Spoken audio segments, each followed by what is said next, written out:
जगातील माझ्या सर्व सख्या सन्माननीय बांधवांनो, सप्रेम नमस्कार.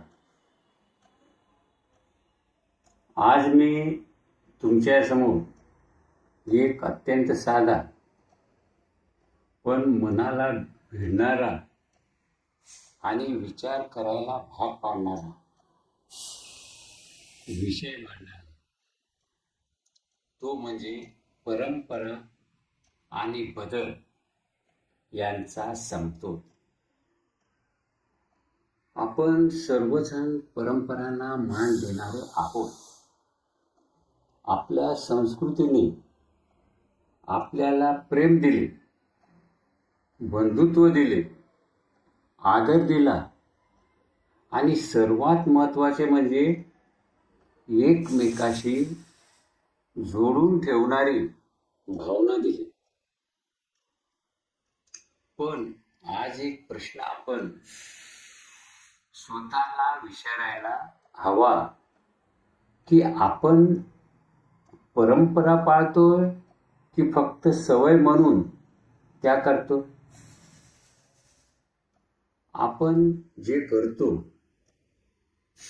त्यामागचा खरा अर्थ, खरा उद्देश आपण समजून घेतो का? चला एक साधं उदाहरण घेऊया. लग्नातील किंवा विवाहातील अक्षता.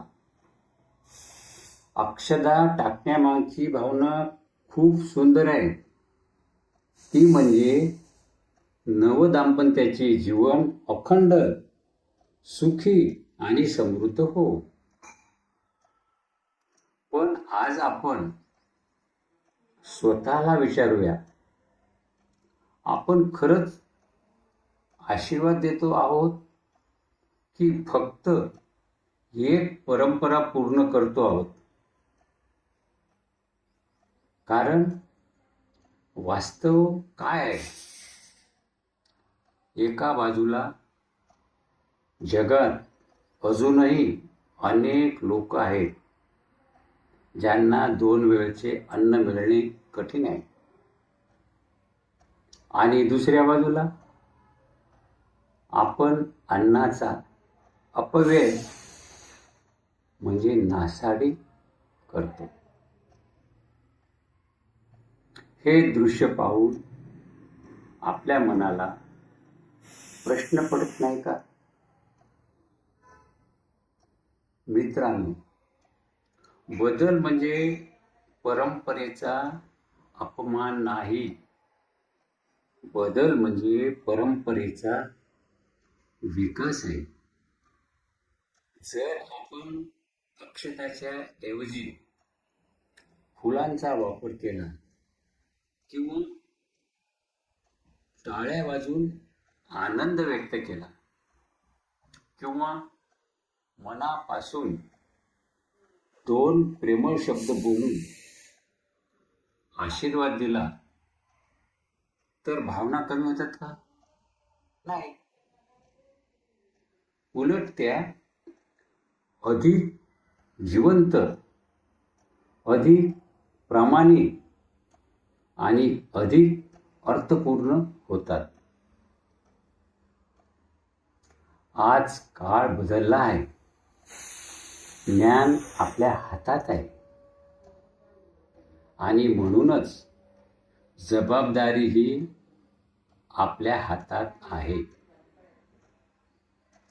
आज गरज आहे ती जागरूकतेची, संवेदनशीलतेची आणि योग्य निर्णय घेण्याची. आपण जर छोट्या गोष्टी बदलल्या तर त्याचा परिणाम मोठा होईल.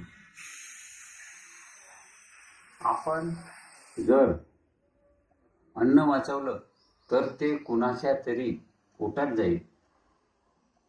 आपण जर उदाहरण ठेवलं तर पुढची पिढी आपोआप ते स्वीकारेल. चला तर मग आज आपण सर्वजण एक छोटासा पण मोठा संकल्प करूया. परंपरा जपू, पण विचारपूर्वक. भावना जपू, पण अपव्यय टाळून. आणि जे समाजासाठी चांगले आहे ते निसंकोचपणे स्वीकारू. कारण शेवटी खरा धर्म हा कृतीत दिसतो.